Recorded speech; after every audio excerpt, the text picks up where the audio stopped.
Abra comigo a sua Bíblia no livro do profeta Ezequiel, capítulo de número 37, texto que nós lemos nessa noite, a palavra do Senhor.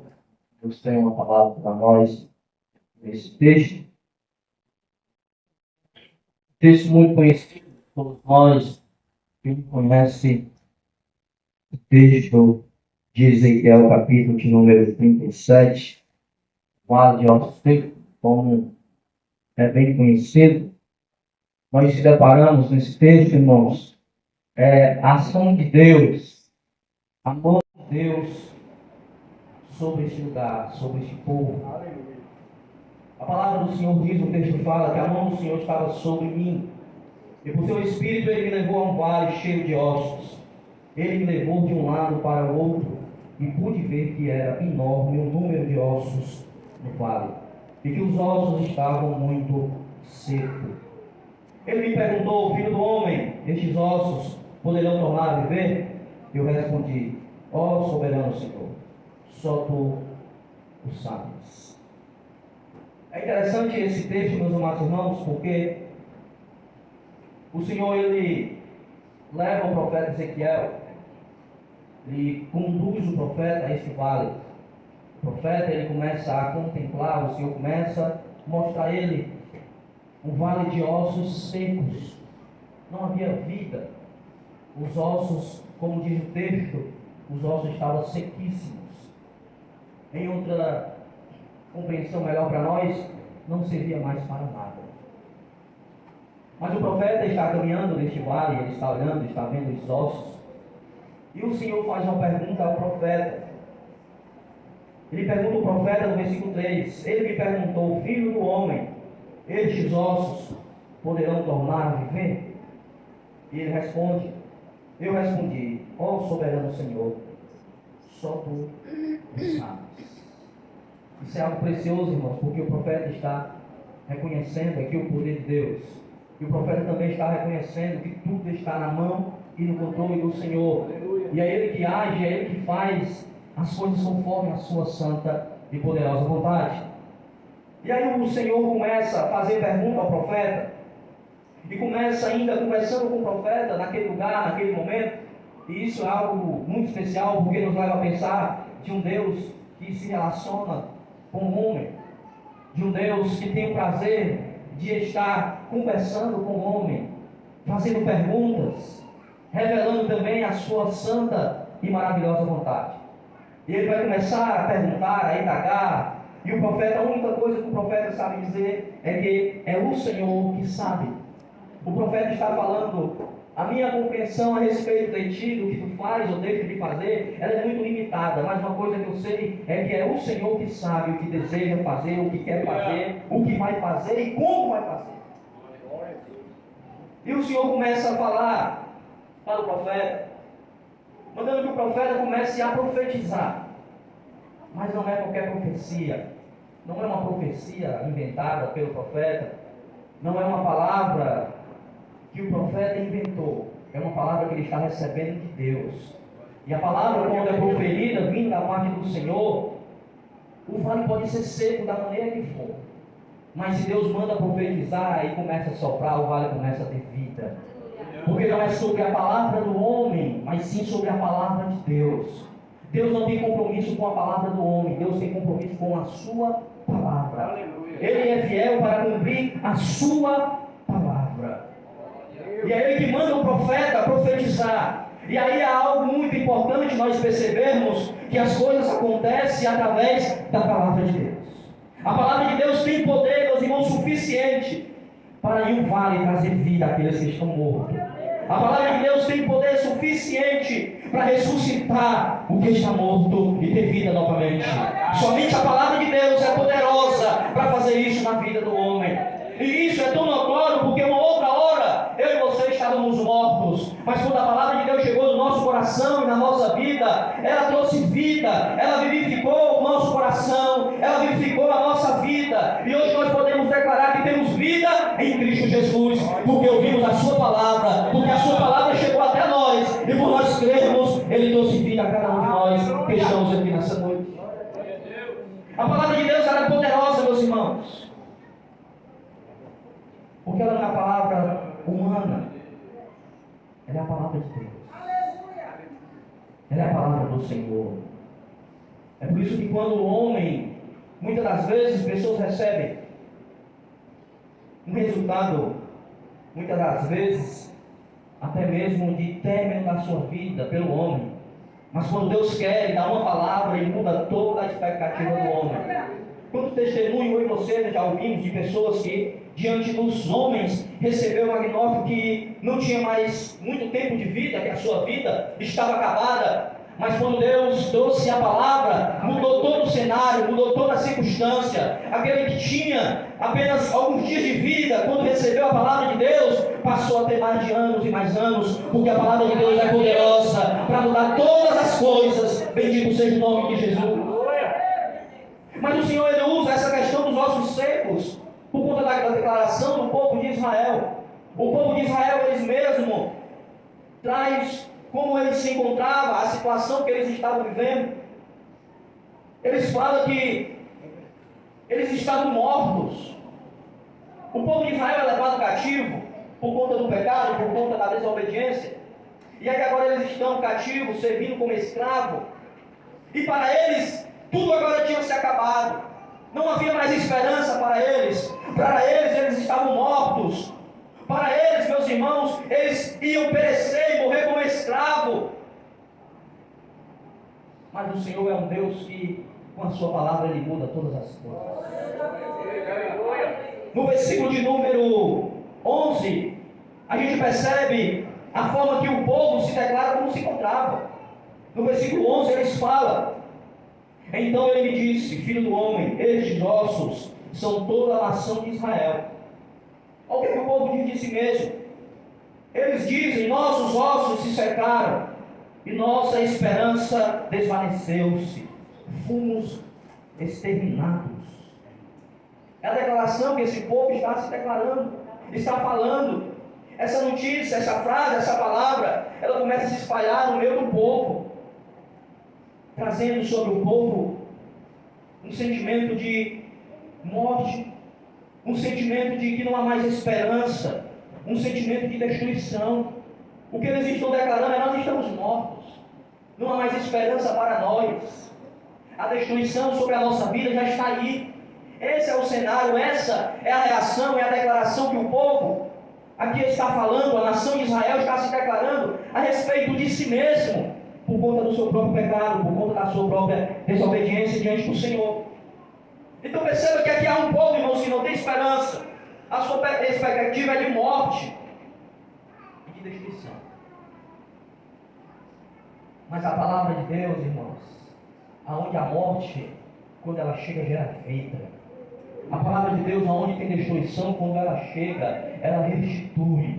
A palavra de Deus, irmãos, aonde não há mais esperança, quando a palavra de Deus chega, ela traz esperança para aquele que não tem mais esperança. Não é à toa que o Senhor diz: olha, profeta, este povo estão sem esperança, sem vida. E para eles a destruição já está aí. Para eles vão terminar a sua vida como escravo.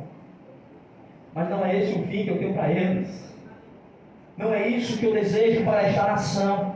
E aí é onde o Senhor, Ele começa a mandar o profeta a profetizar. O profeta só tem osso.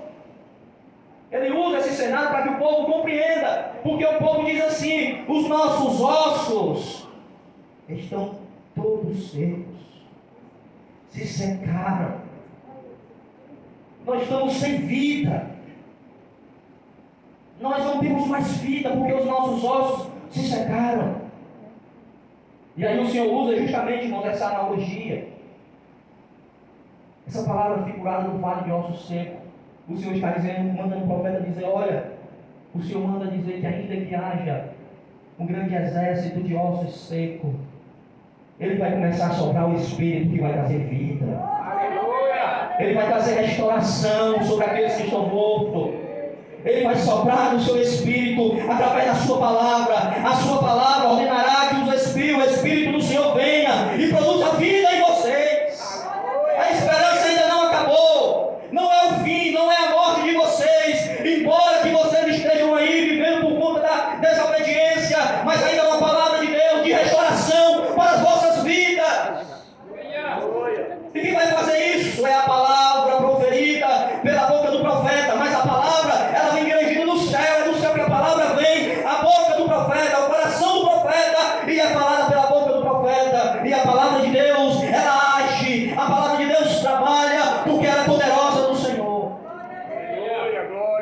Ela é poderosa em Deus, meus irmãos.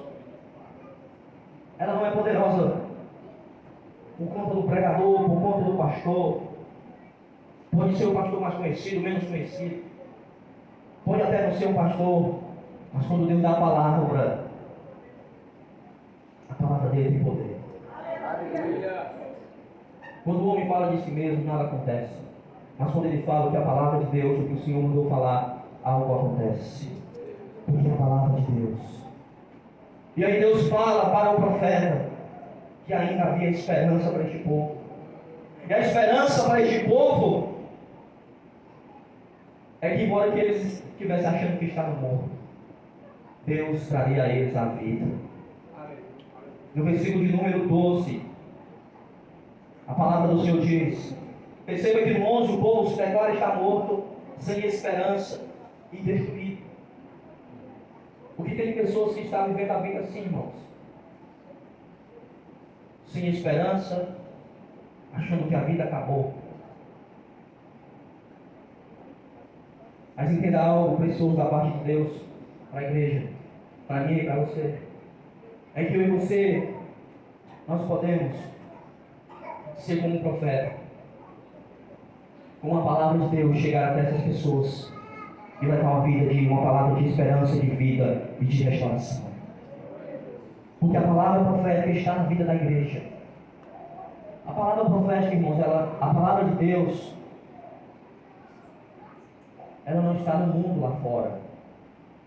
A palavra de Deus, irmãos, ela está sobre a igreja do Senhor. É por isso que foi louvado nessa noite. O inferno, irmãos, a perseguição, ela não para a igreja.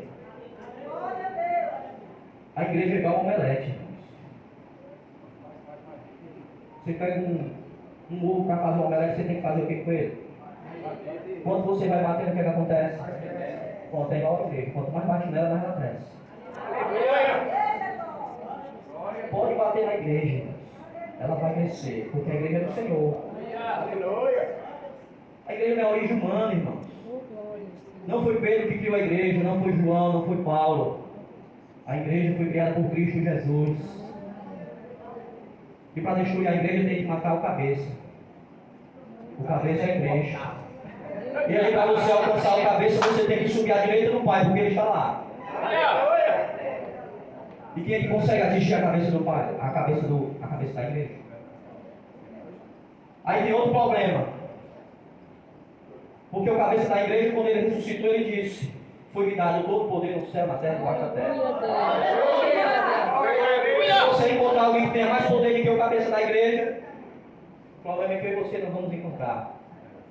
Ele continua sendo o cabeça da igreja, cuidando da igreja, dirigindo a igreja, direcionando a igreja, fazendo com que a igreja cresça, porque a igreja é dele, irmão. Nós somos, sabe o que? Nós somos os profetas, como Ezequiel, que chega diante dos vales de ossos secos, e aí nós declaramos o Evangelho na vida dessas pessoas, declarando que o Evangelho é poderoso em Deus, para ressuscitar os que estão mortos, para curar os que estão enfermos. Bendito seja o nome de Jesus. E não há um crente que esteja aqui nessa noite, irmãos, que o Senhor não tenha dado essa palavra. Não há um crente que esteja aqui. Não, mas como a irmã Narinha falou, dando informativo. Não, mas a palavra que Deus foi só o pastor para os obreiros, não, irmão. Essa palavra é para todo membro que faz parte do corpo de Cristo. Recebeu a palavra. Os irmãos lembram da igreja, da carta aos Colossenses? Que a gente falou quinta-feira. Paulo escreve a carta para essa igreja. Paulo nunca esteve naquela igreja, nunca esteve naquela cidade, não conhece os irmãos. Mas quando Paulo estava pregando em Éfeso, havia um homem da cidade de Colossos, chamado Epáfras. Esse homem recebeu a mensagem lá em Éfeso. Quando ele chegou em Colossos, ele levou a semente do Evangelho. Ele era o que? Ele era um apóstolo, Ele era um pastor? Não, ele era um discípulo de Jesus, que chegou com a mensagem naquela cidade. E uma igreja foi criada, levantada pelo poder de Deus. Por quê? Porque aquele homem se pôs a levar a mensagem do Evangelho. Então a mensagem do Evangelho, irmãos, ela não é limitada para pastor, para obreiro, para diácono, para presbítero, para líder de ministério, não. A mensagem do Evangelho é para o discípulo de Jesus, é para aqueles que fazem parte do corpo de Cristo. E não há um servo de Deus que esteja aqui que não recebeu essa mensagem e que não tem a capacidade de levar essa mensagem para os nossos discípulos que estão aí necessitando ouvir essa palavra. E não será a sua palavra, a sua sabedoria, não, será o Espírito do Senhor, usando a sua vida com poder, com graça, com autoridade, que você chegará e que vai dizer: olha, ossos secos. É lógico que você vai dizer isso para a pessoa, né? É lógico que você vai chegar para a pessoa e dizer: olha, ossos secos. Você vai fechar a porta na mesma hora, mas você vai chegar lá com a palavra do Evangelho. Aí você vai dizer: olha, eu era morto, sem vida, sem esperança, mas a mensagem do Evangelho chegou à minha vida. Da morte ele me trouxe a vida.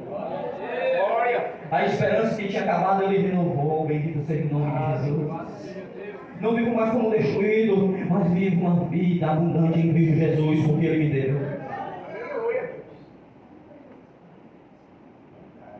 E não há um crente que esteja aqui que não tem essa mensagem, irmãos.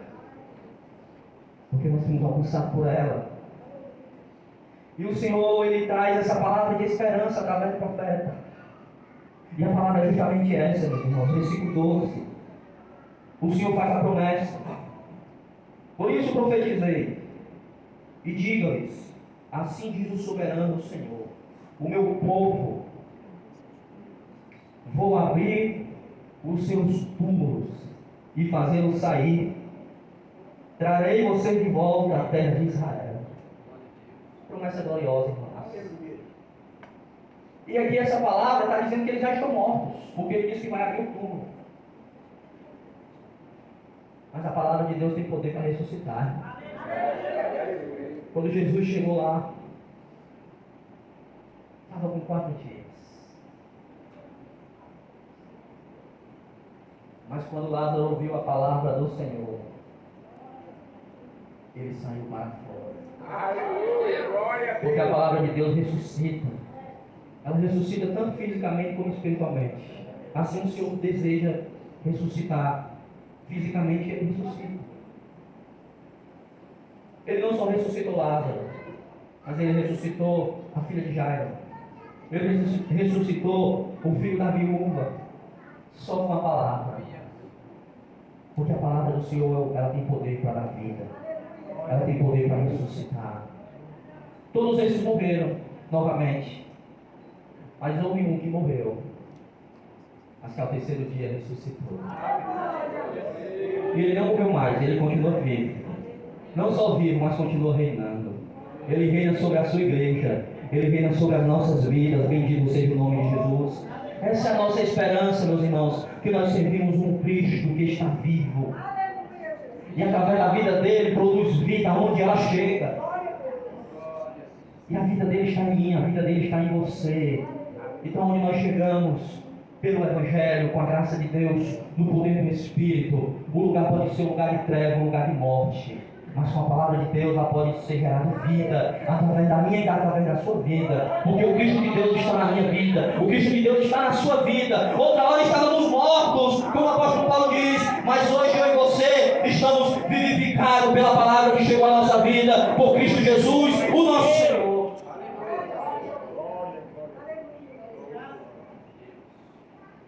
É por isso, irmãos, que a perseguição não para a igreja.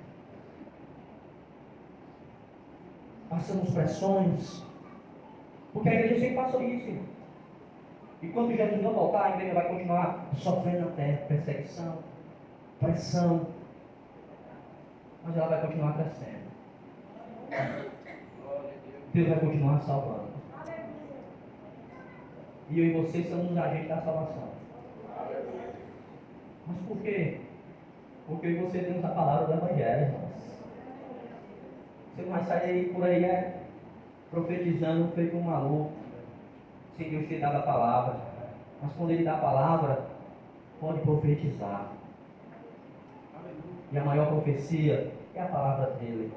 Quando ela se abre, que ela é falada, está sendo profetizada nas nossas vidas, produzindo sobre nós vida, produzindo sobre nós edificação, porque é a palavra de Deus,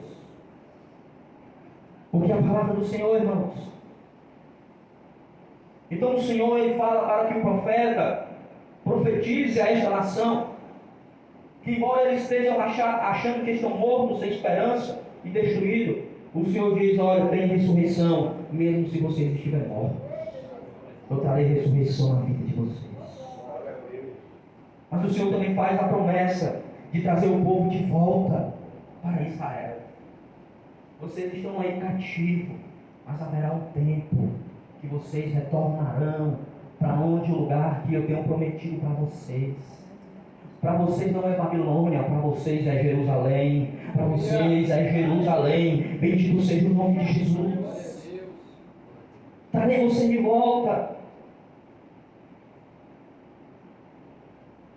E aí o Senhor, meus irmãos, Ele também promete algo que, ao meu ponto de vista, é algo mais precioso na vida do crente, na nossa vida. É o Espírito de vida, o Espírito de Deus em nós. O crente sem o Espírito de Deus, irmãos, ele está morto. Não é à toa que o Senhor diz: olha, eu vou juntar os ossos, os nervos, a carne. Mas para que tenha vida é preciso soprar o Espírito. Porque sem o Espírito não há vida. Não há vida alguma. E Ele deseja soprar sobre cada um de nós, dia por dia. Que nós possamos viver uma vida plena, com o Espírito de Deus guiando a nossa vida, guiando nossos caminhos, guiando a nossa história. Somente com o Espírito de Deus, irmãos, é possível nós fazermos a missão que o Senhor tem para as nossas vidas. Somente com o Espírito de Deus, irmãos, em nós é possível nós termos autoridade, nós temos alegria, prazer e entusiasmo de fazer o serviço, como aqui foi falado nesta noite, para o Senhor.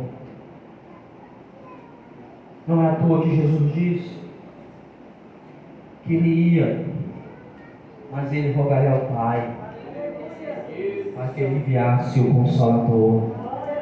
Porque a igreja sem um Consolador, a igreja sem o Espírito Santo de Deus, sem o Espírito de Deus agindo e trabalhando nela, irmãos, ela pode ser qualquer outra coisa, menos igreja de Jesus. Porque para ser igreja, o Espírito do Senhor precisa estar presente, porque Ele produz vida na igreja.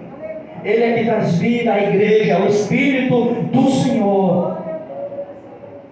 Porque Ele está operando através dela. Ele está operando através de mim. Ele está operando através de você. Que eu compreenda isso nessa noite, irmãos. Que eu e você, o Senhor, nessa noite nos convide para sermos como o profeta Ezequiel. A mensagem que nós já temos é o Evangelho. A direção nós já temos do Senhor, que é o ide. Ide a todo mundo e pregar o Evangelho. A direção nós temos de fazer discípulos de todas as nações e batizá-los no nome do Pai, do Filho e do Espírito Santo.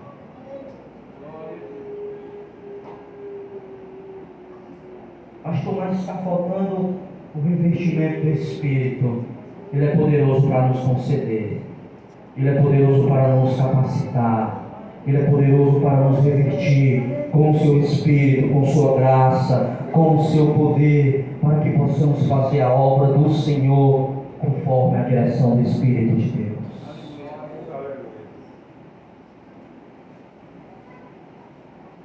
Mas há muitos vales de ossos secos por aí, necessitando de um Ezequiel que escute a voz de Deus que o Senhor pegue na sua mão e conduza até o vale. E que ele perceba o vale de ossos secos.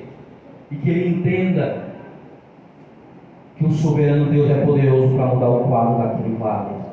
E que ele pode ser o instrumento de Deus para mudar aquele vale, levando a palavra profética de Deus para mudar a situação, trazendo vida, esperança e restaurando aquilo que está destruído. Somente o Evangelho, irmãos, é poderoso para fazer isso. E o bom disso é que eu e você já recebemos o Evangelho. O bom disso é que eu e você já podemos compartilhar este Evangelho. E ao compartilhar este Evangelho, não será eu nem você que vai convencer ninguém a aceitar a salvação, mas é o próprio Deus, o próprio Espírito do Senhor que vai convencer o homem do pecado, da justiça e do juízo, e vai reconhecer que é um pecador que estava destinado à perdição, mas se encontrou com a graça de Cristo Jesus, que vai restaurar a sua vida, seu coração, perdoar os seus pecados, bendito seja o nome do Senhor, tornar justo diante de Deus, regenerar a sua vida e santificar a sua vida dia por dia diante do Senhor. Eu e vocês somos esses instrumentos de Deus para isso. Então saio daqui nessa noite consciente disso. Que não há vale que Deus não possa fazer um grande manancial. Não há deserto que Deus não faça chover.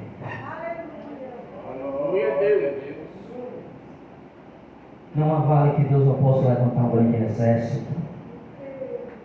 Perceba, irmãos, que ali é levantado um grande exército, mas foi necessário apenas um homem que ouviu a voz do Senhor, caminhou com ele no vale, e o vale mudou, porque teve alguém que se dispôs a ver o vale ser o instrumento de Deus e mudar tudo aquilo. Vamos ficarmos de pé nessa noite para orarmos ao Senhor.